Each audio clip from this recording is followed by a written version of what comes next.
Welcome to మహా news. Telugu రాష్ట్ర రాజకీయాలలో 45 సంవత్సరాలు శాసనసభ్యునిగా, 14 సంవత్సరాలు ముఖ్యమంత్రిగా, 14 సంవత్సరాలు ప్రతిపక్ష నాయకునిగా, ఎన్డీఏ కన్వీనర్గా ఉంటూ విజన్కి బ్రాండ్ అంబాసిడర్గా దేశంలోనే పేరు ప్రఖ్యాతులు సంపాదించినటువంటి నారా చంద్రబాబు నాయుడు గారితో ఈరోజు మహా news exclusive interview. Chandrababu Naidu గారు నమస్కారం. థ్యాంక్ యూ వంశీ గారు. నమస్కారం సార్. అంటే ఇంత సుదీర్ఘమైనటువంటి రాజకీయ ప్రయాణంలో ఈ ఎన్నికలని ఎలా చూస్తున్నారు? ఇది ఒక విభిన్నమైన ఎన్నిక, ఒక ప్రత్యేకమైన ఎన్నిక. ఈ ఎన్నిక ద్వారా ఆంధ్రప్రదేశ్ రాష్ట్రాన్ని కాపాడుకునే బాధ్యత మనందరి ప్రజాస్పందాలపైన ఉంది. ఇది ఒక్క చంద్రబాబు నాయుడు బాధ్యత, పవన్ కళ్యాణ్ బాధ్యత, లేకపోతే బీజేపీ బాధ్యత కాదు. ఇది సమిష్టి బాధ్యత. ఎప్పుడూ లేనటువంటి విపత్కరమైన పరిస్థితిలో, తీవ్రమైన సంక్షోభంలో తెలుగు జాతి ఉంది. ఆంధ్రప్రదేశ్లో ఉండే 5 కోట్ల మంది, అంటే సగం జనాభా తెలుగు వారిలో ఆంధ్రప్రదేశ్లో ఉంటాం. ఈ 5 కోట్ల మందిలో ఎప్పుడూ లేనటువంటి సంక్షోభం, అభద్రత, భవిష్యత్తు పైన ఆందోళన, ఏ నిమిషంలో ఏం జరుగుతుందని తీవ్రమైనటువంటి మనో ఆవేదనకు గురయ్యే పరిస్థితికి వచ్చారు, భయభ్రాంతులైపోయారు.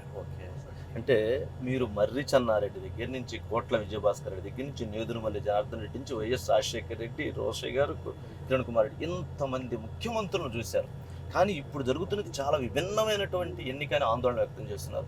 ఏంటి జగన్మోహన్ రెడ్డి గారి వారికి ఉన్నటువంటి వ్యత్యాసం ఏంటి? అంటే ఇక్కడ మెయిన్గా ఏంటంటే, నేను ముఖ్యమంత్రులను చూశాను. ఈ రాష్ట్రంలో నా మీదనే తెలుగు జాతి సమైక్య ఆంధ్రప్రదేశ్లో కానీ ఇప్పుడు కానీ ఎక్కువ నమ్మకం, అదే మరిగా నేను చేసిన పనుల వల్ల ఎక్కువ విశ్వాసంతో నన్ను అభిమానిస్తున్నారు. ఈ సుదీర్ఘమైన నా రాజకీయ జీవితంలో నేను అందరికంటే ఎక్కువ గౌరవాన్ని పొందాను. సమైక్య ఆంధ్రప్రదేశ్లో దగ్గర 9 సంవత్సరాల ముఖ్యమంత్రి, ఏ ముఖ్యమంత్రి దక్కలేదు గౌరవం. 10 సంవత్సరాలు ప్రతిపక్ష నాయకుడు. నవ్య ఆంధ్రప్రదేశ్ వస్తానే 5 సంవత్సరాలు ముఖ్యమంత్రిని, 5 సంవత్సరాలు అపోజిషన్ లీడర్. అదే మరి దగ్గర 29-30 సంవత్సరాలు పార్టీ అధ్యక్షుడు. జాతీయ రాజకీయాల్లో ప్రముఖ పాత్ర పోషించిన party Telugu Desam party. National front కావచ్చు, యునైటెడ్ ఫ్రంట్ కావచ్చు, ఎన్డీఏ కావచ్చు, ఇవన్నిట్లో. అలాంటిది ఎంతోమంది దేశంలో నాయకులు చూశాను, ఎంతోమంది రాష్ట్రంలో ముఖ్యమంత్రులు చూశాను, ఎన్నో ప్రభుత్వాలు చూశాను. ఇంత దుర్మార్గమైన ప్రభుత్వం ఊహించలేదు, ఎవరు కలగూడగలేదు. నేనేగా రాష్ట్రంలో ఎవ్వడి ఊహకు అందనటువంటి ప్రభుత్వం. మీరు ప్రధానమైనటువంటి ఒక అంశాన్ని తీసుకొస్తున్నారు చంద్రబాబు నాయుడు గారు. రాష్ట్ర విభజన జరిగినటువంటి తీరే అన్యాయం, అక్రమం, దారుణం అనేటువంటి అంశాన్ని చెప్పారు. కానీ ఈరోజు జగన్మోహన్ రెడ్డి గారి పరిపాలనతో అంతకంటే ఎక్కువ అన్యాయం జరిగిపోయింది రాష్ట్రానికి, ఆంధ్రప్రదేశ్కి, ఆంధ్రప్రదేశ్ భవిష్యత్తుకు అంటున్నారు. ఏంటది? ఈరోజు మనం గుర్తుపెట్టుకోవాల్సింది, విభజన హేతుబద్ధతగా జరగాలి. నేను ఏమంటున్నానంటే, బైఫర్కేషన్ అందరితో చర్చించి ఒక హేతుబద్ధతతో అందరినీ కన్విన్స్ చేసి ఉంటే సమస్య ఇంకొక విధంగా ఉండేది కాదు. మేమందరం కూడా, మా పార్టీ కానీ, నేను కానీ, ఒక సీనియర్ పాలిటీషియన్గా నేను ఆ రోజు చెప్పింది, 2 రాష్ట్రాలకు న్యాయం చేసే విధానాన్ని అవలంబించండి, అందరినీ కన్విన్స్ చేయండి, మీరు ఏం చేస్తున్నారో చెప్పండి అని చెప్పి, అది చెప్పకుండా వన్ సైడ్గా కడాన పార్లమెంటు బిల్లు పాస్ అయిన విధానం చూస్తే, నేనే ఢిల్లీలో ఉన్నా, అద్వానీ రూమ్లోనూ ఉన్నా, మా ఆఫీస్ నుంచి ఒక చీటి పంపించారు, తలుపులు వేశారు, లైట్లు ఆఫ్ చేశారు, కెమెరాలు ఆఫ్ చేశారంటే నేను ఆయన నోటీస్ తెచ్చాను, ఏంటండి మార్గం చూడండి. ఆయన కూడా వాటి ఏమవుతుంది ఇది అని లోపలికి వెళ్ళారు. అలాంటి సిచ్యువేషన్లో బిల్ పాస్ చేశారు. అప్పుడు జగన్మోహన్ రెడ్డి అక్కడే ఉన్నాడు. సోనియా గాంధీ వెనకంద అనుకున్నాడు. అతను సమైక్యవాదం ముసుగులో రాష్ట్ర విభజనకు తోడ్పడిన వ్యక్తి. ఓకే. నేను అడుగుతున్నా, ఆ రోజు రికార్డు ఉంది కదా, ఎక్కడున్నావు నువ్వు? ఉన్నావా? ఓకే. ఉన్నావు కదా, ఓకే. ఫైట్ చేయాలి కదా, ఓకే. కాగితమైనా చంపాలి కదా, ఓకే. బిల్లు అయినా చంపాలి కదా. ఓకే. ఎక్కడ అనుకున్నావు? ఓకే. కింద కుర్చీ కింద అనుకున్నావు పార్లమెంట్లో కుర్చీ కింద. What are you talking? అంటే నువ్వు మాట్లాడడం ఏంటి అంటే ఇతను ఒక మోసకారి, ఒక దొంగ రాజకీయాలు చేసే వ్యక్తి. అందుకే అవన్నీ చేసి అదైనాక సమైక్యవాద ముసుగులో విభజన జరిగినాక అతను మోసం చేయడం మొదలుపెట్టాడు. విభజన జరిగింది, ప్రజలు ఆవేదన పడ్డారు. అందుకే కాంగ్రెస్ పార్టీని జీరో చేశారు. 1%, 2% వచ్చింది. అన్ని సంవత్సరాలుగా తెలుగుదేశం పార్టీ ఏకఛత్రాధిపత్యం, తర్వాత ప్రత్యామ్నాయం, అలాంటి పార్టీ తుడిచిపెట్టిపోయే పరిస్థితి వచ్చింది 2 రాష్ట్రాలు. అయితే ఇక్కడ జరిగింది ఏంటంటే మెయిన్గా జరిగిపోయిన తర్వాత మనం చేయగలిగింది ఏం లేదు. ఎలక్షన్ ఓడిపోయారు, ఇంకా ముందుకు పోవాలి. చట్టంలో కొన్ని పెట్టారు, కొన్ని జరుగుతాయి, పోలవరం అన్ని వచ్చాయి. ఉండే దాంతో సర్దుకొని మళ్ళీ ఈ రాష్ట్రాన్ని రీబిల్డ్ చేయాలి, మళ్ళీ ఈ రాష్ట్రాన్ని కూడా నిలబెట్టాలి అనే దీంతో నేను ముందుకు పోయాను. ఓకే. మీరు అక్కడ చూస్తే రాత్రి పగళ్ళు పనిచేసి నాకు ఒక అనుభవం ఉంది. హైదరాబాద్ని అభివృద్ధి చేసినటువంటి అనుభవం. ఆ రోజుల్లో హైదరాబాద్ విజన్ 2020 ఇచ్చిన వ్యక్తిని నేను. ఆ అనుభవంతో సైబరాబాదు గుట్టలు, రాళ్ళు, రెప్పల్ని హైటెక్ సిటీగా, టెక్నాలజీ హబ్గా చేసిన వ్యక్తులు. దానికి కావాల్సిన అన్నీ చేశాం. One of the best eco system create అయింది, నాలెడ్జ్ ఎకానమీ వచ్చింది. ఇది అన్స్టాపబుల్ అయింది హైదరాబాద్. ముందుకు వెళ్ళిపోతాం. కానీ ఆంధ్రప్రదేశ్ రాష్ట్రం పూర్తిగా నష్టపోయింది కాబట్టి మళ్ళా నేను ఒక విజన్ తయారు చేశాను, బ్లూ ప్రింట్ తయారు చేశాను. అమరావతి వరల్డ్ క్లాస్ క్యాపిటల్, హైదరాబాద్కి సైబరాబాద్, ఆంధ్రప్రదేశ్కి అమరావతి. అది ప్రపంచంలో ఉండే మేధావులందరితో మాట్లాడి, ఆర్కిటెక్ట్స్తో మాట్లాడి బ్రహ్మాండమైన సిటీగా నిర్మాణం చేయాలి ముందుకు. అందులో కూడా మీరు ఒకసారి చూస్తే ఆ సిటీకి ఎక్కడ ప్రపంచంలో ఎక్కడా జరిగిన విధంగా ల్యాండ్ అనేది సెంటిమెంట్. ఏ రైతు కూడా 1 ఎకరా ల్యాండ్ ఇవ్వాలని ఒప్పుకోవడం, అది ఇండస్ట్రీకి కావచ్చు, ఇరిగేషన్ కావచ్చు, దేనికైనా. అలాంటిది 29,000 మంది రైతులు 35,000 ఎకరాలు స్వచ్ఛందంగా ముందుకు వచ్చి ఒక లిటిగేషన్ లేకుండా, 1 రూపాయి తీసుకోకుండా అప్పచెప్పారు. మీరు కట్టండి, మీద నమ్మకం ఉంది, తర్వాత మీరు మాకు వస్తే ఇవ్వండి, ల్యాండ్ ఇచ్చి ఇవ్వండి, మీ మీద నమ్మకం ఉంచారు, బాధ్యత ఉంచారు. ఎప్పుడు కూడా సిటీ డెవలప్ అయితేనే ల్యాండ్ వాల్యూ పెరుగుతుంది. అవును, అంతే కదా. వాళ్ళు ఏం చేశారు, ఉండే ల్యాండ్ మొత్తం నాకు ఇచ్చి నేను డెవలప్మెంట్ చేసిన తర్వాత వాళ్ళకి తిరిగి ఇచ్చే ల్యాండ్ ఎంత, 1000 స్క్వేర్ యార్డ్స్ రెసిడెన్షియల్ ఉండడానికి, 400 కమర్షియల్. దీనికి అంటే 5,000 స్క్వేర్ యార్డ్స్ నాకు ఇచ్చి 1,400 వాళ్ళు తీసుకుంటున్నాం. డెవలప్మెంట్ మీరు చేసి మిగిలినంతా రోడ్స్, ఇన్ఫ్రాస్ట్రక్చర్, పబ్లిక్ యూటిలిటీస్. అదే సమయంలో ల్యాండ్ మానిటైజేషన్కి ల్యాండ్ బ్యాంకు ఇవన్నీ ఇచ్చారు. ఆ ల్యాండ్ కానీ ఉపయోగించుంటే ఈరోజు 1 రూపాయి ఖర్చు లేకుండా అమరావతి పూర్తయి అమరావతికి ఆదాయం, సంపద వచ్చేది. సైబరాబాద్కి ఎలా సంపద వచ్చింది, ఇప్పుడు అమరావతికి ఎలా సంపద వచ్చేసింది. సంపద వచ్చేది, ఆదాయం కూడా వచ్చేసింది.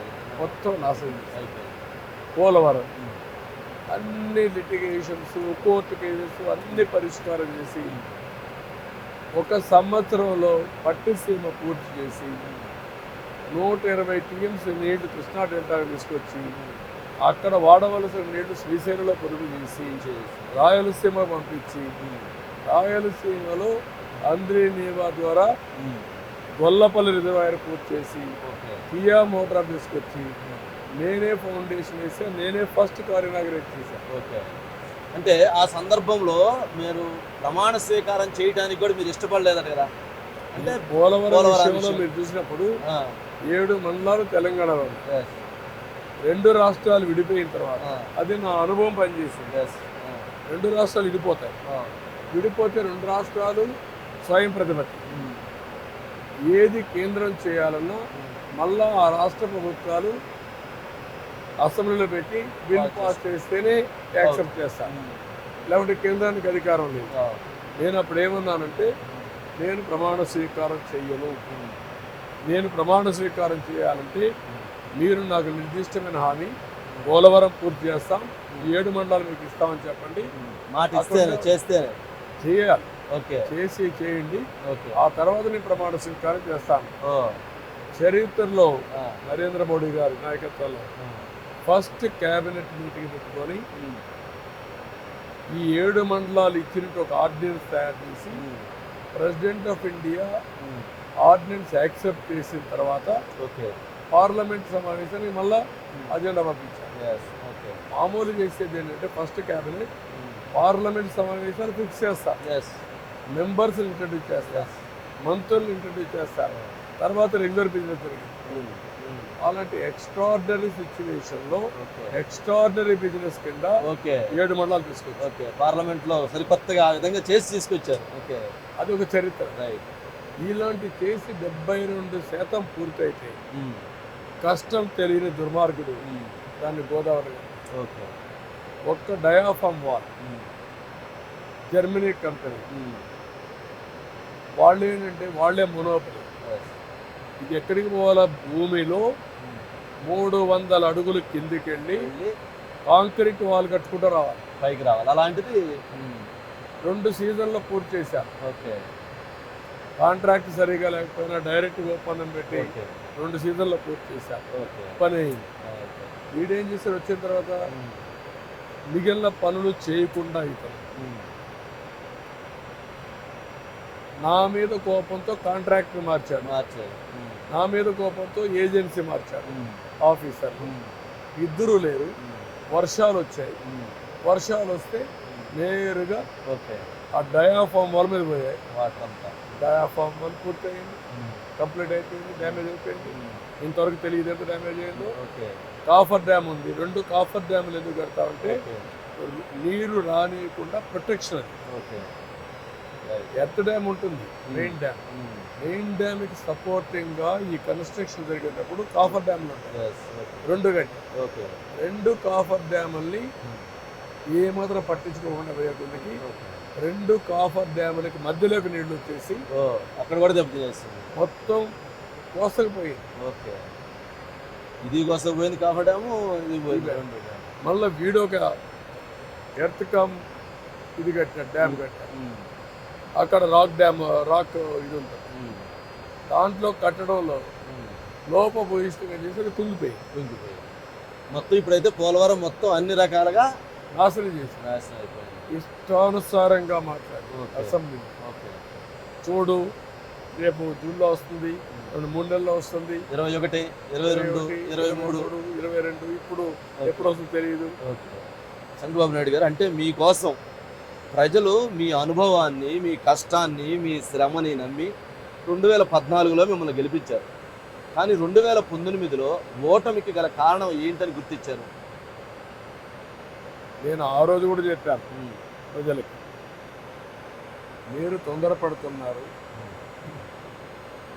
నేను అతి కష్టం మీద 16,000 కోట్ల రూపాయలు లోటు బడ్జెట్ ఉంది రాష్ట్రం. ఆ లోటు బడ్జెట్ని బ్యాలెన్స్ చేసి మీకు ఏ ఇబ్బంది లేకుండా చేశాను. కరెంటు డెఫిసిట్ ఉంటే కరెంట్ని ఇచ్చా, అది కాకుండా ఎంత కావాలంటే కరెంట్ ఇచ్చా, రేట్లు పెంచలా. నా పరిపాలన అనుభవం, నా సామర్థ్యం, సర్వస్వాన్ని వడ్డీ పనులని చేశాను. ఇప్పుడు మీరు ఆలోచించాల్సింది, ఒకసారి ఒక ఛాన్స్ అని సింపతికి పోకుండా మీరు జాగ్రత్త తీసుకుంటే నష్టపోతాం ఓకే అని చెప్పారు. అని ఆ రోజు మీరు చెప్పారు, వంగి నమస్కరించారు మీరు అందరికి, ప్రజలందరికీ నష్టం జరిగింది జాగ్రత్త పడండి. వాళ్ళు ఏం చేశారంటే ఎక్కువ ఆశకు పోవడం కానీ నేను చెప్పాల్సిన విధంగా ముందు నుంచి జాగ్రత్తలు చేయకుండా వచ్చాను, ఓకే అన్నీ బాగున్నాయని భ్రమలో వాళ్ళు బట్టి. ఓకే అలా జరిగిపోయింది నష్టం. సరే ఇప్పుడు పుందని నాది కూడా తప్పది. ఓకే నేను వాళ్ళని మోటివేట్ చేయడంలో ఇంకొంచెం బెటర్గా చేయాల్సింది, ఓకే అది చేయలేకపోయాను. ఓకే గుర్తించలేకపోయారు, గమనించలేకపోయారు, అభివృద్ధి మీద వెళ్ళిపోయింది. ఓకే ఇప్పుడు అంటే 2024లో తెలుగుదేశం పార్టీకి, జనసేన పార్టీకి, భారతీయ జనతా పార్టీకి 5 కోట్ల మంది ప్రజలు ఎందుకు ఓటేయాలి, ఎందుకు మద్దతు తెలపాలంటే ఏం చెప్తారు? ఒకటి, ఈ రాష్ట్రం మళ్ళీ మనుగడ సాధించాలంటే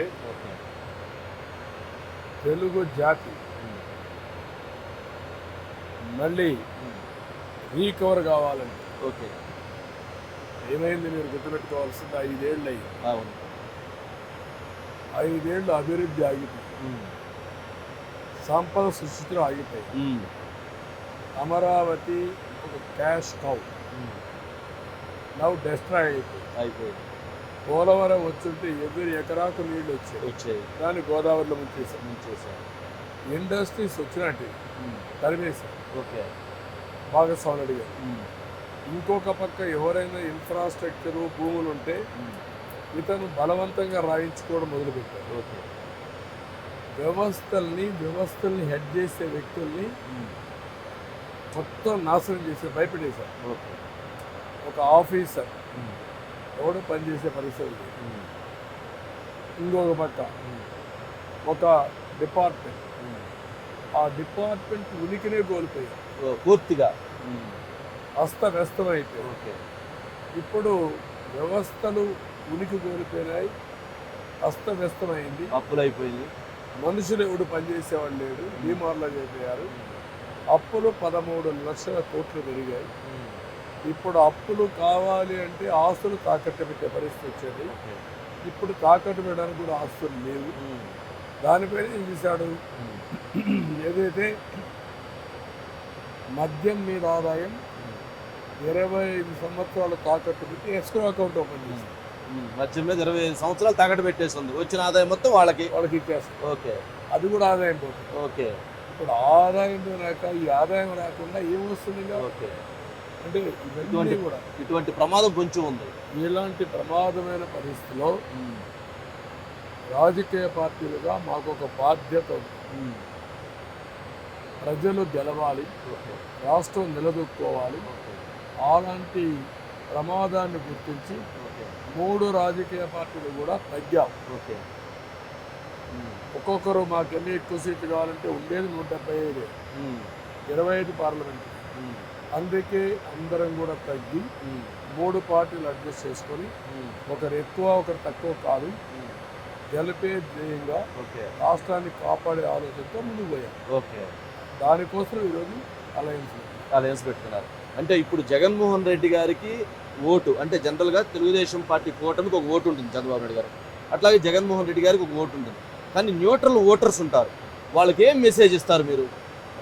అంటే ఒకటే గుర్తుపెట్టుకోవాలి, 5 ఏళ్ళు నేను పరిపాలన చూస్తాను. ఒకటే గుడ్డు, నేను అభివృద్ధి చేశాను అంట. అభివృద్ధి మీకు కనపడిందా? 2, నేను బటన్ నొక్కాను అంట. నువ్వు బటన్ నొక్కుతూనే ఉంటావు. ఆ బటన్ నొక్కిన డబ్బులు నీ జీవితంలో మార్పు వచ్చిందా? నీ ఆదాయం పెరిగిందా? అప్పులు పెరిగాయా? అంటే ఖర్చులు పెరిగాయి. ఖర్చులు పెరిగిపోయింది. నువ్వు అనలైజ్ చేసుకో. ఖర్చులు పెరిగి నేను బటన్ నొక్కితే వచ్చేది ఏంటి? నీ ఆదాయం పెంచినటువంటి ఎక్స్పెండిచర్, నీ జీవన ప్రమాణాలు పెరగినటువంటి పరిపాలన ఎవరికి కావాలని?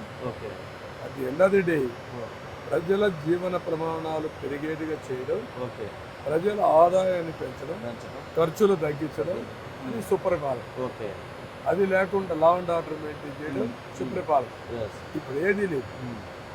ఇప్పుడు మీరు ఒక అంశాన్ని తీసుకొస్తున్నారు చంద్రబాబు నాయుడు గారు, ప్రజలు భయపడుతున్నటువంటి అంశం ల్యాండ్ టైటిల్ యాక్ట్ అంటున్నారు. ఈ ఓటు కనుక మీరు వేస్తే మీ భూములు లాగేసుకుంటారు జగన్మోహన్ రెడ్డి గారు అని మీరు ఒక చెప్తూ ఉన్నారు. ఏంటంటే ఓటేస్తే లాగేసుకుంటారా ఇక్కడ? అటువంటి పరిస్థితి ప్రమాదం ఏర్పడిందా?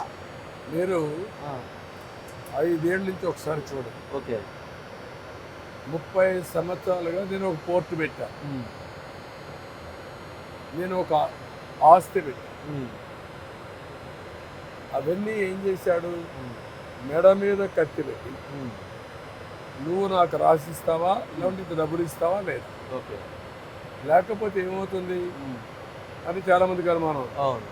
లేకపోతే 4,000 3,000 కోట్లు అప్పు తెచ్చారు. అప్పు తెచ్చిన వాడికి నీ పోర్టుకి రోడ్డు ఉండదు, కట్ చేసేస్తా, నీళ్ళు ఇవ్వను, కరెంట్ ఇవ్వను, నువ్వేం చేస్తాయి. అప్పుడేమవుతుంది? పొల్యూషన్ పేరు పెడతాడు, ఇంకోటి పేరు పెడతాడు, అక్కడి నుంచి క్లియర్ చేసేసి దాంతో వాడు భయపడిపోయి కోర్టు పోతే పోయింది 5,000 కోట్ల రూపాయలు అప్పు కట్టాలి. అది కట్టాలంటే ఇంకా జీవితాంతం ఎంత ప్రాపర్టీ ఉందో లాభం మొత్తం అమ్మేసేయాలి. పోతే పోయిందని ఆస్తులు వదిలేసుకొని వెళ్ళిపోయారు. రెండోది ఇంకోటి, నిన్ను చంపేస్తాం.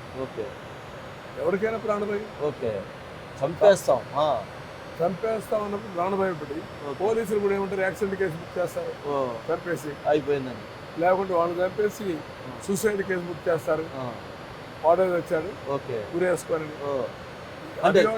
లేదంటే అతనంతా గొడ్డలి, ఇప్పుడు వస్తున్నటువంటి పెద్దది గొడ్డలి, ఆ గొడ్డలి మీ చేతిలో పెట్టారు ఆ ఎలక్షన్లకి. ఇప్పుడు ఆ గొడ్డలి ఎక్కడికి వెళ్ళింది? ఎక్కడి చేతిలో ఆగింది? వాళ్ళ ఇంట్లో బంధువులే పెడతారు. వాళ్ళ పడలేదు, గొడ్డలు చంపేశారు చెబుతున్నారు కదా వాళ్ళు. ఇది అయ్యింది. ఎవరిని చెప్పినా గొడ్డలతో వాళ్ళకి అదే పెడతారు. ఇక్కడ జరిగింది ఏంటంటే అది ఒక యాంగిల్.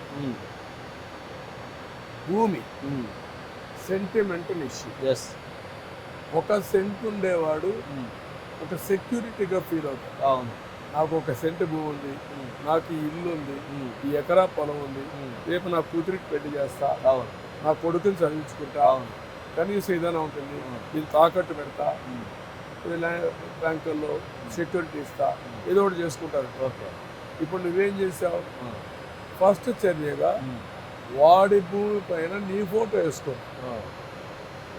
ఎవడిది ఆ భూమి? మా భూమి మా నాన్నగారు ఇచ్చారు, మీ నాన్న నీ కష్టార్జితం వచ్చింది, దానిపైన నీ ఫోటో ఏంటి? అక్కడే నిజస్తారు. రెండో అంటే ఆ భూమి నాదని చెప్పడం అంటారా? నాదని నిరూపించడం. దానిపైన జగనన్న భూ హక్కు చట్టం.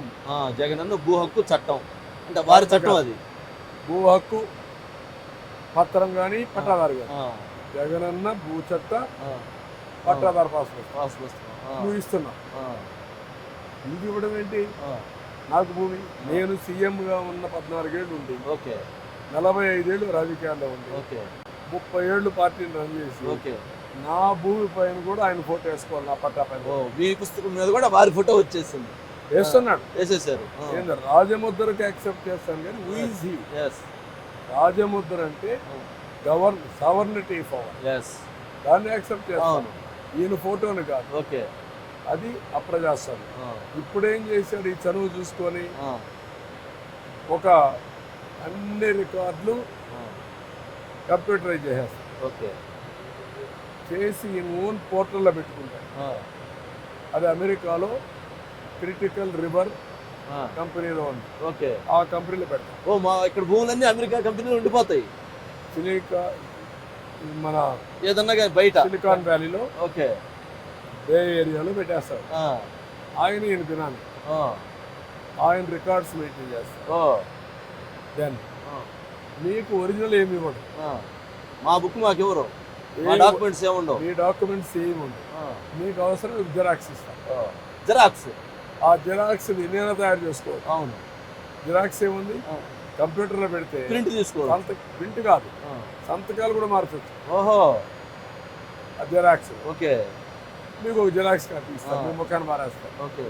అంటే ఎవిడెన్స్ డిస్ట్రాయ్ చేస్తాం, అయిపోయింది. ఇప్పుడు చెక్స్ అండ్ బ్యాలెన్స్ ఏమేమి ఉన్నాయి? చెక్స్ అండ్ బ్యాలెన్సెస్ ఒక 10-1 అడంగల్, పట్టాదారు పాస్, ఎన్కంబరెన్స్ సర్టిఫికేట్, అంటే 30 ఏళ్ళు మీ ఆధీనంలో ఉందా, ఎవరెవరు ఆధీనం రికార్డులు, అవన్నీ ఇస్తాం.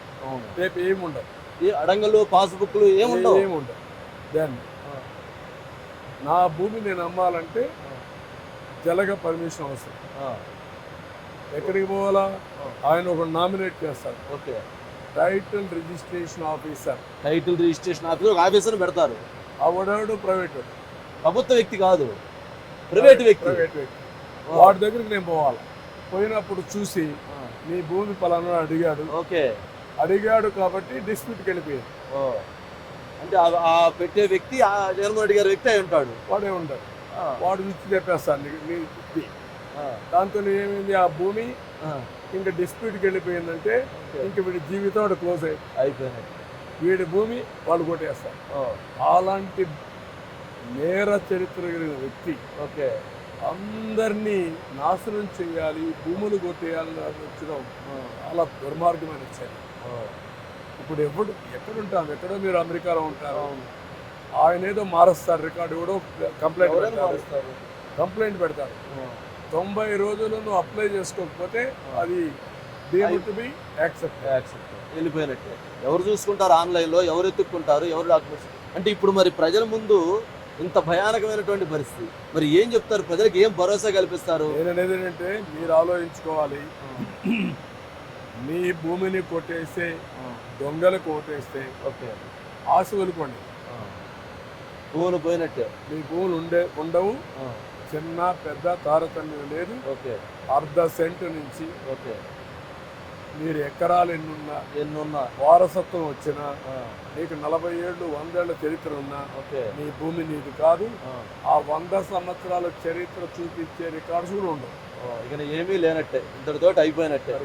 మరి మీరు కనుక అధికారంలోకి వస్తే ఏం చేస్తారు? ఈ ల్యాండ్ టైటిల్ యాక్ట్ని, ఈ పాస్బుక్ల మీద ఉన్నటువంటి ఫోటోలను ఏం చేస్తారు?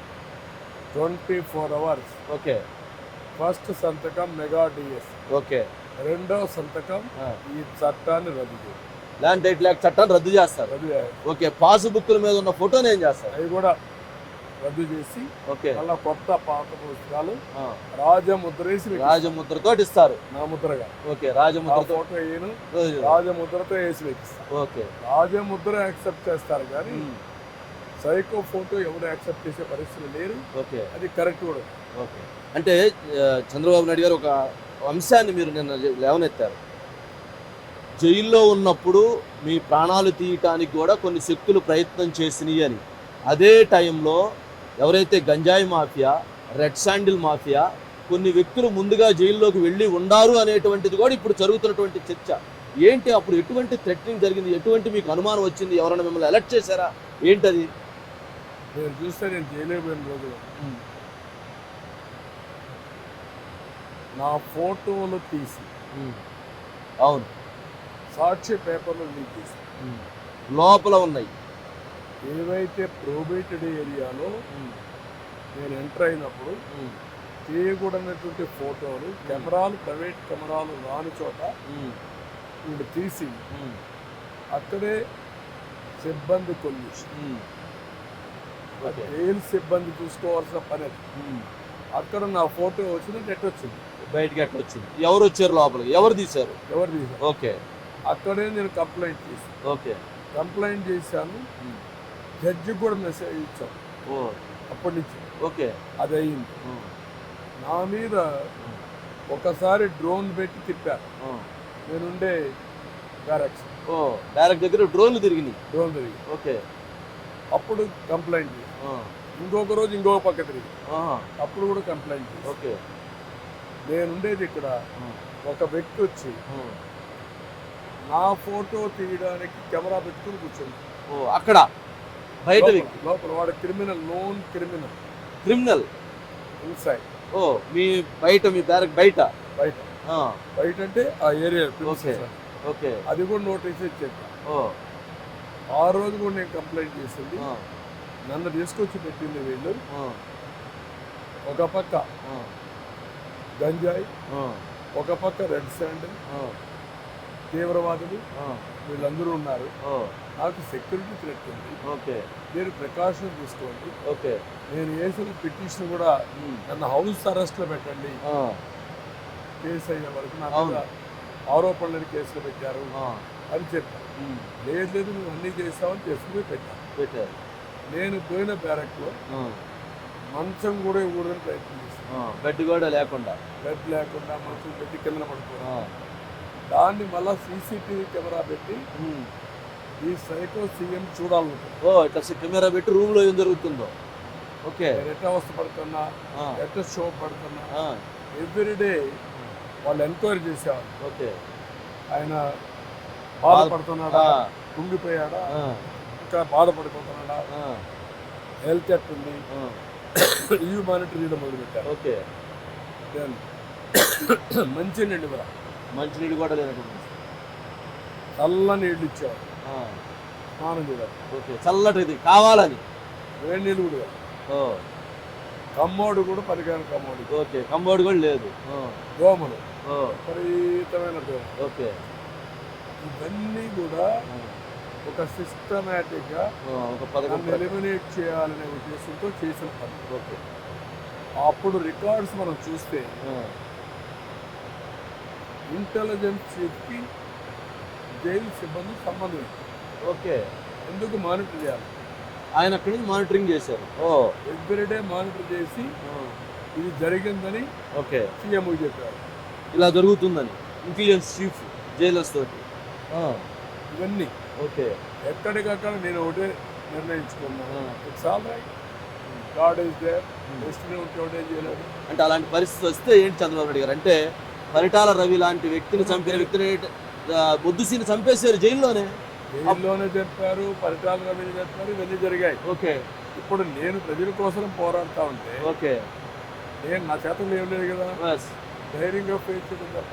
ఓకే, దీనికోసం రాష్ట్రం మొత్తం ఓకే ఎక్కడికక్కడ ఆందోళన చేసి పూజలు చేసి ఓకే నేను సురక్షితంగా బయట రావాలని ఓకే వివిధ దేశాల్లో వివిధ ప్రాంతాల్లో పోరాడారు. ఓకే, పూజలు చేశారు. అసలు ఏంది చంద్రబాబు నాయుడు గారు ఆ స్పందన? అంటే ప్రపంచవ్యాప్తంగా దాదాపు 70-80 దేశాలలో మీకోసం రోడ్డు మీదకి రావటం, అన్యాయం, ఆయన అరెస్ట్ చేయటం అని చెప్పటం ఏంటి అసలు? అది ఎలా అనిపించింది మీకు? అంటే ఒకరోజు కాకుండా ఒకరోజు కాకుండా 53 రోజులు చేశారు. అవును, 53 రోజులు అందరూ ఖండం చేశారు. ఓకే, అంటే అదొక వినూత్నం కంటే కూడా మీ మీద ఉన్నటువంటి ఒక ప్రేమ, ఆప్యాయత. రాజకీయ నాయకులు అనుకుంటాం మనం చేస్తే ఏమొస్తుంది అనుకుంటాం. నేను జైల్లో ఉన్నప్పుడు చనిపోయిన తర్వాత గుర్తించడం వేరే సానుభూతి, కానీ బతికుండగానే గ్రాటిట్యూడ్ కింద తిరిగి నా కోసం ఇంత స్పందన చూపించారంటే వాళ్ళు మామూలు వ్యక్తులు కూడా కాదు. ఉద్యోగాలు తీసేస్తామని బెదిరించినా, కేసులు పెడితే ఉద్యోగాలు పోతాయని తెలిసినా లెక్క పెట్టుకోకుండా పోరాడారు. అది నా జీవితంలో ఎప్పుడూ మర్చిపోలేదు. నేను సాధించిన పెద్ద విజయం. నేను బతికుండగా నేనే చూడడం అనేది ఇంకొక అదృష్టం కావచ్చు, నూతనమైనటువంటి ఇది కావచ్చు. చంద్రబాబు నాయుడు గారు అంటే జగన్మోహన్ రెడ్డి గారు అధికారంలో రావడంతో మొదలైనటువంటి ప్రక్రియ, మీరు నిర్మించినటువంటి ప్రజల డబ్బుతో నిర్మించినటువంటిది ప్రజావేదిక రావటంతో కొలగొట్టారు. మీరు అధికారంలో రావటంతో మరి మీరేం చేస్తారు? ప్రజావేదిక మళ్ళా కట్టిస్తారు. ప్రజావేదిక గట్టిస్తారు. ఫస్ట్ పని అక్కడి నుంచే స్టార్ట్ చేస్తాం. నీది విధ్వంసం, నాది నిర్మాణం. నిర్మాణాత్మకంగా స్టార్ట్ చేసి ఎవరైతే విధ్వంసానికి కారులైన వ్యక్తి, ఉదాహరణకు ప్రజావేదిక తీసుకొచ్చారు, 4 ఏళ్ళు పైన 4.5 years అయింది కదా, తొలి క్యాబినెట్ తొలి కలెక్టర్స్ కాన్ఫరెన్స్ అన్నారు. అక్కడే పెట్టి కలెక్టర్స్ కాన్ఫరెన్స్ చేశారు. ఇక్కడే చూడండి ఏం చేయబోతున్నాను, ఈ ప్రజావేదిక కూలగొడుతున్నాను అని డిక్లేర్ చేసి డెమాలిష్ చేశారు. కలెక్టర్స్ కూడా థ్రెటన్ చేశారు. అంటే ఏమని, రేపు కూడా మీలో ఎవరైనా నా మాట వినకపోతే మీ గేటు కూడా ఇంతే. అక్కడి నుంచి ప్రొక్లైన్ బయలుదేరి ఎవ్రీ ఫ్రైడే ఈవినింగ్ ఎవడు వ్యతిరేకించినా వాడి ఇంటికి ప్రొక్లైన్ ఆర్ పోలీసులు గోడ దూకిపోయి అరెస్ట్ చేయడం, ఇవి స్టార్ట్ అయ్యాయి. ఇప్పుడు ఎవరైతే ఇంత దుర్మార్గంగా పనిచేశారో వీళ్ళు ఎవ్వరిని వదిలిపెట్టారు. నేరాన్ని బట్టి, వాడు చేసిన తప్పులు బట్టి మీరు ఒక నేరస్తుడు మీ దగ్గర తప్పుడు పనులు చేయించిన ఆ నేరం చేయడం కూడా తప్పు. ఓకే. మరి చంద్రబాబు నాయుడు గారు, మరి మీరు చెప్తున్నటువంటి అంశంలో మీ ఇంటి మీద దాడికి వచ్చారు, తెలుగుదేశం పార్టీ కార్యాలయం మీద దాడి చేశారు, మీ పార్టీ నాయకుల్ని ఎంతోమందిని మీతో పాటు జైలుకు పంపించే సందర్భాలు ఉన్నాయి, ఎంతోమంది కార్యకర్తల తలలు నరికినటువంటి సందర్భాలు ఉన్నాయి. మరి వీటన్నిటి విషయంలో ఎలాంటి కార్యాచరణ ఉంది ఏంటి? అంటే కార్యకర్తను నరికితే ఆ కార్యకర్త నరికిన దగ్గర నేను పోవడానికి వీల్లేదు. మీరు వెళ్ళటానికి లేదు, మీరు పోయి పాడి మోసిన సందర్భాన్ని కూడా ఒప్పుకునే పరిస్థితి. ఓకే. ఎక్కడ ఎలక్షన్ జరుగుతూ ఉంటుంది, ఎలక్షన్లో వీళ్ళ ఇష్ట ప్రకారం యునానిమస్గా చేసుకొని ఎవడన్నా నామినేషన్ ఇస్తే వాడిని కొట్టి, ఓకే, వాడింట్లో గంజాయి పెట్టి, ఓకే, వాడింట్లో మద్యం పెట్టి, ఓకే, వాడిని అరెస్ట్ చేసి, ఓకే, టాటా కింద ఓకే, ఇలాంటి ఇది చేసి విపరీతంగా తయారు చేసి, నేను ఆ సమయంలో చిత్తూరు పోతే ఎయిర్పోర్ట్లో నన్ను పోనీయకుండా చేసి తిరిగి పంపించాను. వెనక్కి పంపించారు. వైజాగ్లో కూడా అట్లాంటిదే జరిగింది. వైజాగ్లో జరిగింది. ఈవెన్ ఊర్లో నుంచి తరిమేస్తే పల్నాడులో మాచర్లు నేను వాళ్ళపై పరామర్శించి వాళ్ళ కోసం న్యాయం చేయాలని పోతానంటే నన్ను పోలేదు. ఉదాహరణకి అక్కడ ఎవరైతే బయట ప్రపంచానికి తరిమేశారో వాళ్ళని తీసుకొచ్చి క్యాంపులు పెట్టారు. నేను గుంటూరు నేను పలానా రోజున పోలీసులు అడిగారు, వీళ్ళందరినీ తరిమేశారు, మీరు సెక్యూరిటీ ఇచ్చి ఆ ఊర్లో పెట్టండి, లేకపోతే నేను వస్తానండి. వాళ్ళని ఆ ఊర్లో పెట్టలేదు, నన్ను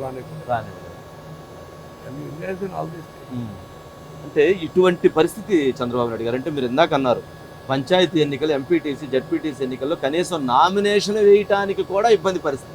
మరి అలాంటి పరిస్థితి ఉంటే ఇప్పుడు జరగబోతున్నటువంటి ఎన్నికలలో ప్రజలు ఎలా అప్రమత్తంగా ఉండాలి, క్యాడర్ ఎలా ధైర్యంగా ఉండాలి, వాళ్ళకి ఏం మెసేజ్ ఇస్తారు?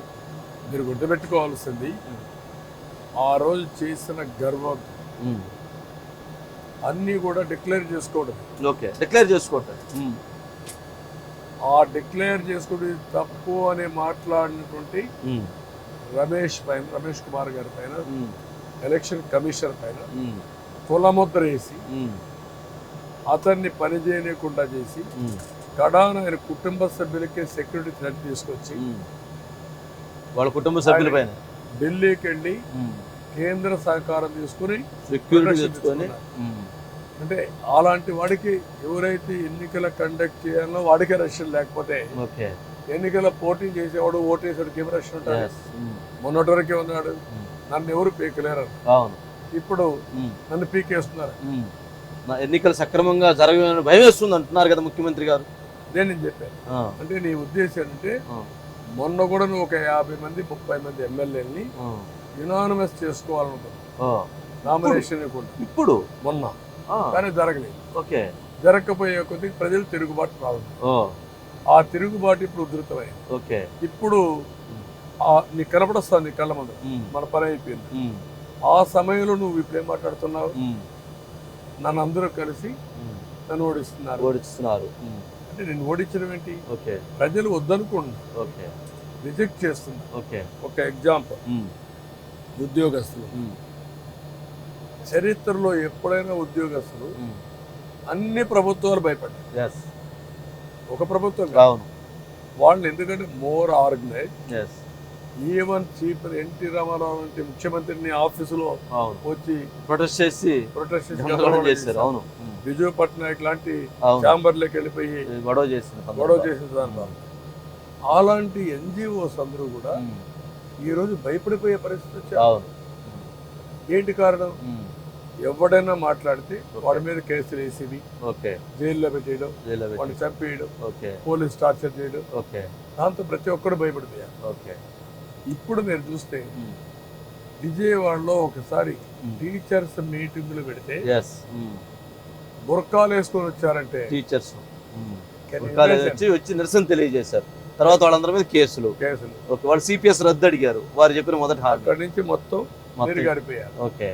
ఇప్పుడు ఏం చేశారు? ఎలక్షన్ వస్తానే అందరూ రోడ్డు మీదకి వచ్చారు ఓటేయడం. ఎప్పుడు రానంత చైతన్యంతో పోయి ఓట్లు ఇస్తారు.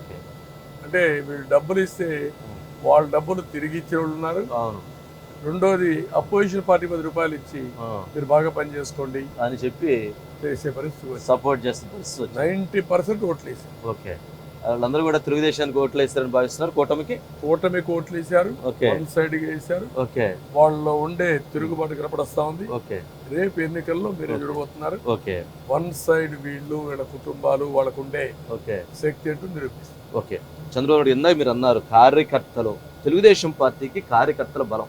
ఇంత క్లిష్ట సమయంలో మీకోసం నిలబడి యుద్ధం చేసినటువంటి సైన్యం వారు. మరి అటువంటి వాళ్ళు ఎంతో మందికి ఎన్నో ఇబ్బందులు జరిగాయి. మీరు అధికారంలోకి వచ్చిన తర్వాత అభివృద్ధి అధికారులు అంటారనేటువంటి విమర్శ. మరి కార్యకర్తలకి ఈసారి ఎలా ఉండబోతున్నారు? ఎలాంటి చంద్రబాబుని కార్యకర్తలకి టీడీపీ చూపించబోతున్నారు? నిజమైన కుటుంబ పెద్దగా ప్రతి ఒక్క కార్యకర్తని ఆదుకునే బాధ్యత, ఆదరించే బాధ్యత నాది. ఈ 5 ఏళ్ళు కాదు, తెలుగుదేశాన్ని అనేక సందర్భాల్లో లేకుండా చేయాలని కొన్ని కుట్రలు, కుతంత్రాలు, ఒత్తిళ్ళు, నేరాలు, ఘోరాలు చేసి వాళ్ళని ఒక విధంగా చెప్పాలంటే లేకుండా చేయాలని ప్రయత్నం చేశారు. But hands off to them. ఆ జీవితంలో ఎప్పుడు మర్చిపోలేను.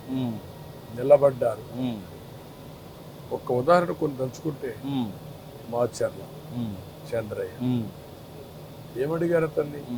నేను వదిలేస్తాను, జై జగన్ అనుమానాలు మెడ మీద కత్తి పెట్టి నువ్వు ఆ మాట చెప్పు, నేను వదిలేస్తా. ఒకటే అన్న, ఓకే నా ప్రాణం పోయిన పర్లేదు, నేను అన్నం అని చెప్పి జై చంద్రబాబు, జై తెలుగుదేశం అంటూ ప్రాణాలు అంటే చంపేశారు. ప్రాణాలు వదిలేశారు. అది తలుచుకున్నప్పుడు నేను కాడిపోసాను. కుటుంబాన్ని ఆదుకున్నాను కానీ మనిషి తేలేకపోయాను. నా సొంత కుటుంబ సభ్యుడిని అంత బ్రూటల్గా చంపాను. ఇప్పుడు వివేకాన్ని అది ఉంది, వేరే విషయం. అది అందరూ చూశారు. ఇలాంటి నేరస్తుల్ని మనం ఉపేక్షిస్తే రేపు రాష్ట్రంగా అవుతుంది. ఎవడికి భవిష్యత్తు? ఒక ఆడబిడ్డకు రక్షణ ఉంటుంది, ఆవిడ శీలం కాపాడుకోగలరు. లేవండి నీ ఆస్తికి రక్షణ ఉంటుంది, లేవండి నీ ప్రాణానికి రక్షణ ఉంటుంది. What is happening? ఏంటి అట్రాసిటీ? ఆ మనిషి ఉదాహరణకు ఎంత సాడిస్ట్ అంటే రఘురామకృష్ణరావు నీతో డిఫర్ అయితే ఏంటి? ఓకే, వదిలేసుకోలే. మీ ఇద్దరికి పడలేదు, పడినప్పుడు వెళ్ళిపోయాడు. నువ్వు చట్టపరంగా ఉంటే యాక్షన్ తీసుకో. నువ్వేం చేసేవాడిని ఇల్లీగల్ కేసు పెట్టి అరెస్ట్ చేసి పోలీస్ కస్టడీలో వాడిని టార్చర్ చేసి అక్కడి నుంచి వీడియోలు పెట్టుకొని ఇంట్లో కూర్చొని ఆనందపడ్డాడు. ఏంటి ఆ వీడియోలు చూడటం ఏంటి? మీరు జైల్లో ఉన్నప్పుడు మీ వీడియోలు చూడటం, ఆ వీడియో ఏంటి అసలు? ఆ పైశాచిక ఆనందం. కరుడు గట్టిన ఉగ్రవాది నేరస్తుడు చేసే పనులు. అంటే అందుకనే ప్రతి ఒక్కరు ఏం చేశారంటే రాష్ట్రంలో మీరు గుర్తుపెట్టుకోవాల్సింది, ఇతని భయానికి భయపడింది. వీళ్ళు చేసే ఘోరాలన్నీ భరించలేక జీవితం మీద ఆశ వదులుకున్నోళ్ళు కొంతమంది. అలాంటి వాళ్ళు ఏం చేశారు? లాజికల్గా వెళ్ళిపోయారు. భయంకరమైనటువంటి కుటుంబం మొత్తం ఆత్మహత్య చేసుకున్నారు, బలవంతపు మరణాలు చేసుకున్నారు. చాలా ఏంటి ఈ నాగరిక ప్రపంచం జరుగుతుంది. దొంగ అని ముద్ర వేశారు, చెప్పాడు కాదు ఎవ్రీడే. కడాన్ అతన్ని ఎంత హెచ్చరించారంటే, ఒకవేళ నువ్వు అనుకున్నావు నువ్వేమైనా చచ్చిపోతావని, నువ్వు చచ్చిపోతే నీ పెళ్ళాన్ని హెరాస్ అని భయపెట్టి, అప్పుడు అతని మైండ్లో అది తిరిగింది, నేను చనిపోతే నా భార్య ఉంది. అది ఆలోచించినప్పుడు పిల్లలు గుర్తొచ్చారు. పిల్లలు ఏమవుతారు? అనాథరైన తల్లి, ఇద్దరు తండ్రి. అప్పుడు ఒకటే నిర్ణయం చేస్తుంది. అంటే ఎంత కఠినమైన కఠోరమైన నిర్ణయం ఫ్యామిలీ చేశారంటే నలుగురు చనిపోతారు. వారికి ఏం చేశారు? పిల్లల్ని తీసుకుని రైల్వే ట్రాక్ జరిపి వాళ్ళిద్దరిని కట్టేసి వీళ్ళిద్దరు తలబెట్టి అలవంత ప్రాణం. ఏదో పురుగు మంది చనిపోవడం, పెట్టి కట్టేసి వాళ్ళు మళ్ళీ పారిపోతారు. ట్రైన్ ఎంత మెంటల్ టార్చర్, ఎంత అగని. అది ఆ క్రూయాలిటీ జరిగినాక నువ్వు వెళ్ళావు అక్కడికి, వాళ్ళకి పరామర్శించావా, రాష్ట్రానికి సందేశం ఇచ్చావా? ఆనందపడ్డా. ఓకే. అది పైశాచిక. ఓకే. చంద్రబాబు నాయుడు గారు ఇన్ని అంశాలు చెప్తూ ఉన్నారు. కానీ జగన్మోహన్ రెడ్డి గారు మా చిన్న పిల్లవాడు అని చెప్పని అవినాష్ రెడ్డిని చిన్న పిల్లవాడు, చంటి పిల్లవాడు అని చెప్తున్నాడు. నేను అమాయకుడిని, వాళ్ళందరూ కలిసి నా మీద దాడికి వస్తున్నారు అని చెప్పని అంటున్నారు. ఏంటి దాంట్లో ఆంతర్యం ఏంటి?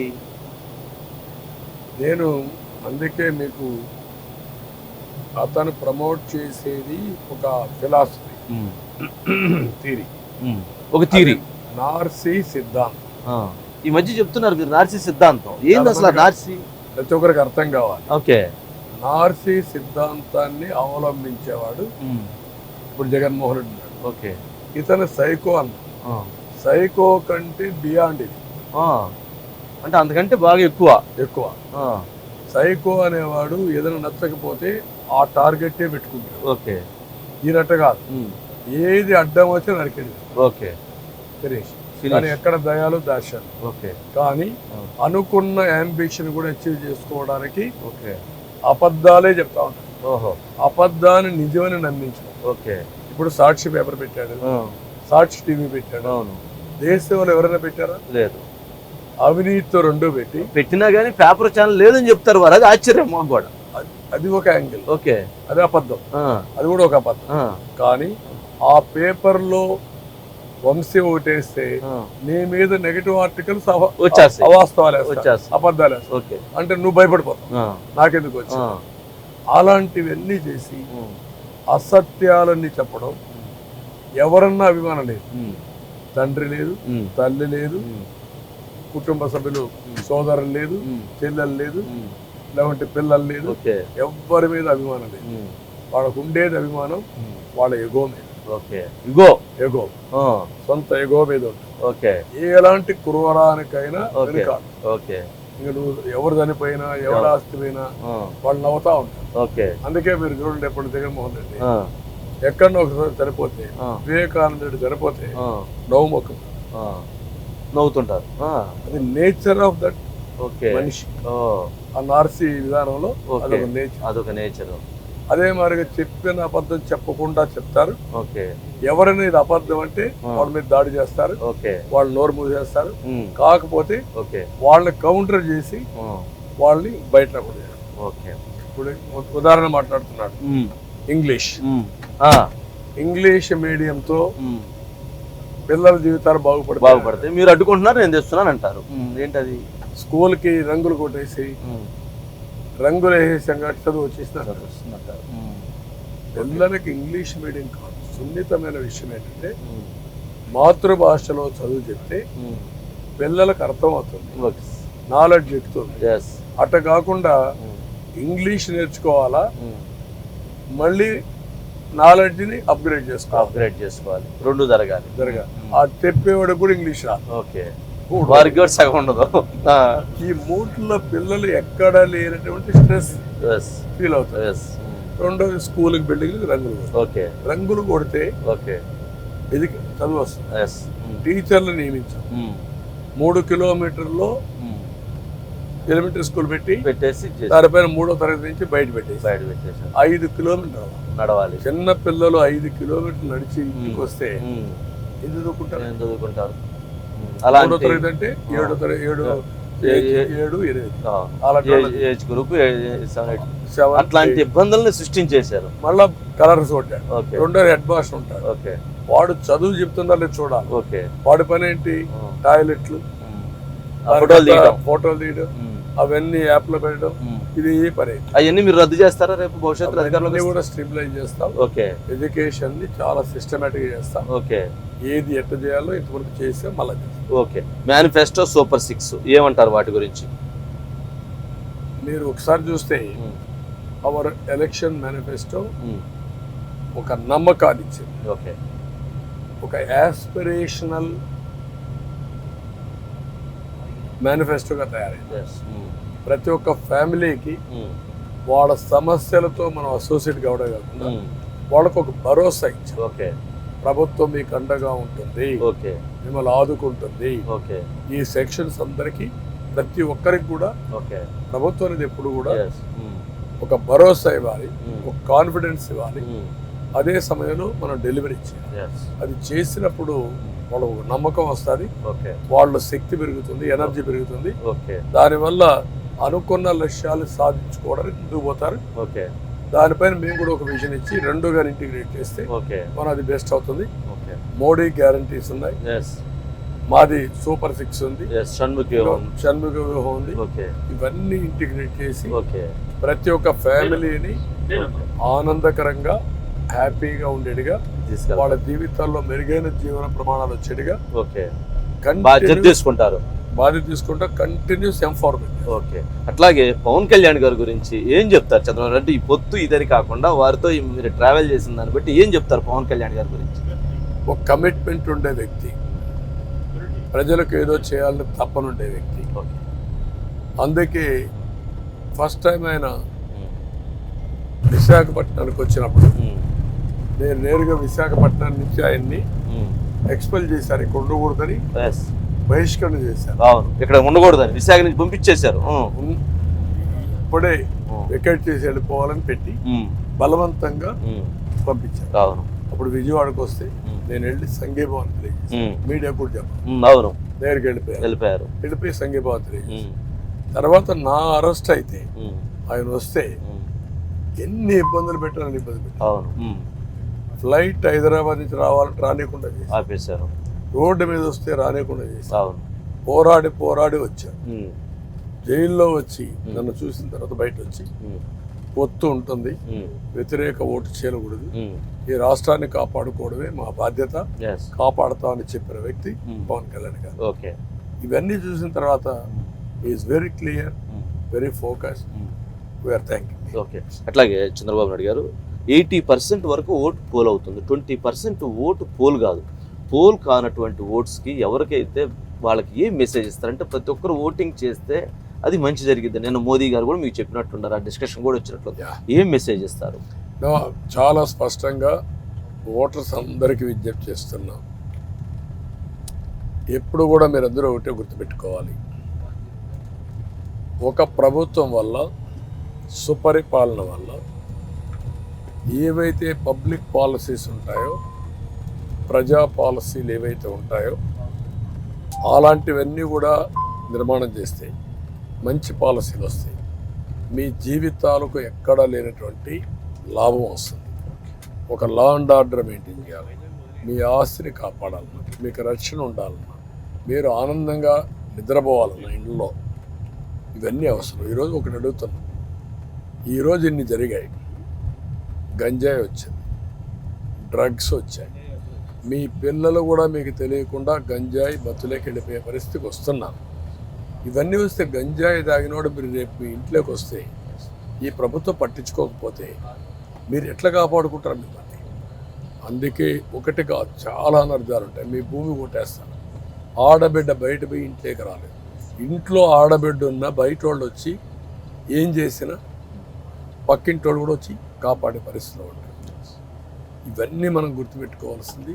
ప్రతి ఒక్క దానికి పరిష్కార మార్గం మీ చేతుల్లో ఉండే వజ్రాయుధం ఓటు. ఆ వజ్రాయుధాన్ని ఉపయోగిస్తే మీ జీవితాల్లో వెలుగులే కాకుండా మీరు, మీ కుటుంబానికి రక్షణ, అదే సమయంలో మీరందరూ ఆనందంగా ఉండే విధంగా జీవన ప్రమాణాలు వస్తాయి. భారతదేశం దూసుకెళ్తా ఉంది. భారతదేశం దూసుకెళ్ళినప్పుడు ఆంధ్రప్రదేశ్ని ఒక నార్త్ కొరియా గాను, లేకుంటే ఒక ఆఫ్ఘనిస్తాన్ గాను, లేకుంటే పనికిరాని దేశంగా తయారు చేస్తే చాలా ప్రమాదం వస్తుంది. దయచేసి ఆలోచించండి. ఎండలు ఉన్నాయి, ఏమారద్దండి. 7 గంటలకి ఆ రోజు ఒక పవిత్రమైన కార్యక్రమం మీరు చేస్తున్నారు. ఇది పరమ పవిత్రమైన కార్యక్రమం మీరు జీవితంలో మీరు చేయబోయేది. నిద్రలేయండి, దేవుని దండం పెట్టండి, రెడీగండి, స్నానాలు చేయండి. దెన్ ఫస్ట్ మీరు చేయాల్సిన పని ఆ రోజు ఓటేసే కార్యక్రమం. 7 గంటలకే వెళ్ళాలి, క్యూలో నిలబడుకోవాలి. ఒక అర్ధ గంట, గంట లేట్ అయినా పర్లేదు. మీరు వెచ్చించే సమయం మీది ఒక పెద్ద పెట్టుబడి. ఆ పెట్టుబడి మీ భవిష్యత్తును మారుస్తుంది. మీరు చేయాల్సిన పని అంతా ఓటేయడం. ఓటేసి అఖండ మెజార్టీతో అన్ని అభ్యర్థులు గెలిపించండి.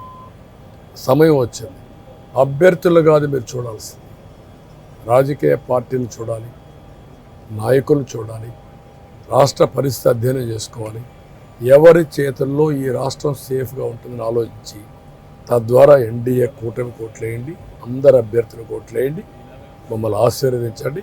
తిరిగి 5 సంవత్సరాలు మీ జీవితంలో వెలుగులు తీసుకొచ్చే బాధ్యత మళ్ళీ 2047కి ప్రపంచంలోనే తెలుగు కమ్యూనిటీ నెంబర్ 1గా చేసే బాధ్యత, జీరో పావర్టీ అంటే పేదరికం లేని తెలుగు జాతిని రూపకల్పన చేసే బాధ్యత మాది. దయచేసి ఆలోచించండి, ప్రతి ఒక్కరూ చర్చ చేయండి. ఇన్ని రోజులు భయపడ్డాం, ఇప్పుడు భయం ఏమీ లేదు. ఎన్నికల కమిషన్ ఉంది, మేమందరం అండగా ఉంటాం. ఎవ్వరూ భయపడకుండా రండి. ఒకవేళ ఎవరైనా భయపడి ఇప్పుడు కూడా ఉంటే ఆ భయమే మిమ్మల్ని చంపేస్తుంది. ఆ విషయం కూడా గుర్తుపెట్టుకోండి. లేకపోతే ఏదో డబ్బులు ఇచ్చాడు, 10,000 రూపాయలు, 5,000 రూపాయలు డబ్బులు ఇచ్చాడు, పాపం మేము కూడా ఓటేయాలనుకుంటే అది పాపిష్టి డబ్బులు. మీ రక్తంతో, మీ రక్తాన్ని తాగి సంపాదించిన డబ్బులు, మిమ్మల్ని దోపిడీ చేసి సంపాదించిన డబ్బులు. ఆ డబ్బులకు మీరు ఏమాత్రం ఏమారినా మీ జీవితాల్లో నరకం తప్ప మీ జీవితాల్లో ఏమీ బాగుండదు. కొంతమంది చదువుకోని వ్యక్తులు ఉంటే వాళ్ళకు కూడా చెప్తున్నా, ఈ డబ్బులు ప్రజలు కట్టిన పన్నుల్లో నుంచి మీకు ఇస్తున్నారు తప్ప జగన్మోహన్ రెడ్డి భారతీయ కంపెనీ నుంచో లేకపోతే సాక్ష్యం నుంచో సొంత డబ్బులు ఇవ్వడం లేదు. ఒక్క విషయం మీరు ఆలోచించుకోవాలి. 2014లో మీ వారిగానే జగన్మోహన్ రెడ్డిది సాదాసీదా ఆస్తి, సాదాసీదా ఆదాయం. 2004లో వాళ్ళ నాన్న ముఖ్యమంత్రి అయ్యాడు, అక్కడి నుంచి కోట్లకు పడగలెత్తాడు, మొత్తం దోచేశాడు. ఒక స్థాయిలో వాళ్ళ నాన్న కూడా ఇతన్ని భరించలేక, నువ్వు ఇక్కడ రావద్దు, నువ్వు బెంగళూరులో ఉండు, నువ్వు ఉంటే నా ఉద్యోగం పోతుంది, నువ్వేం చేస్తావు తెలియదు అని భయపడిపోయి ఇంటికి రాకుండా చేసిన బాధ్యత, హైదరాబాద్ రాకుండా చేసింది రాజశేఖర రెడ్డి గారు. ఆ రోజు నేను చెప్పింది కాదు, రోసే గారు చనిపోయారు, రోసే గారే టీవీలో చెప్పారు, విజయలక్ష్మి గారు చెప్పిన విషయం కన్ఫర్మ్ చేసేసారు. కాబట్టి తండ్రి భరించలేనివాడు, తల్లిని చూసుకోలేనివాడు, చెల్లెలకు ఆస్తి హక్కు ఇవ్వలేనివాడు, బాబాయిని చంపేసే ఇది చేసినవాడు, ఇలాంటి వ్యక్తులు మనకు కావాలని ఆలోచించండి. రాష్ట్రం ముఖ్యం, సమాజం ముఖ్యం, మనందరి భవిష్యత్తు ముఖ్యం. మన పిల్లలు, మన పుట్టబోయే పిల్లల భవిష్యత్తు కూడా మనం ఆలోచించుకుని మళ్ళీ అందరూ కలిసి రమ్మని కోరుతున్నా.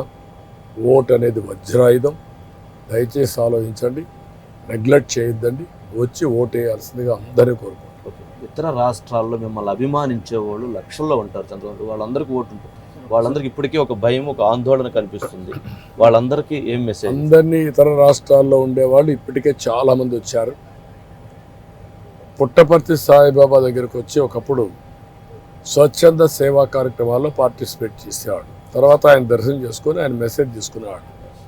ఇప్పుడు కూడా ఎన్ఆర్ఐస్ వచ్చారు, ప్రొఫెషనల్స్ వచ్చారు, బయట వాళ్ళు వస్తున్నారు. 2 నెలలు 3 నెలలు ప్రపంచంలో ఎక్కడెక్కడ ఉండేవాళ్ళు వచ్చి ఈ రాష్ట్రాన్ని కాపాడాలి, జన్మభూమిని కాపాడుకోవాలనే తపంతో వచ్చారు. మీ అందరి బాధ్యత. 10 రూపాయలు అవుతాయని చెప్పి మీరు నెగ్లెక్ట్ చేస్తే నువ్వు పుట్టినటువంటి ఈ ప్రాంతం చాలా ఇబ్బంది పడే పరిస్థితి వస్తుంది, ఉనికిని కోల్పోయే పరిస్థితి వస్తుంది.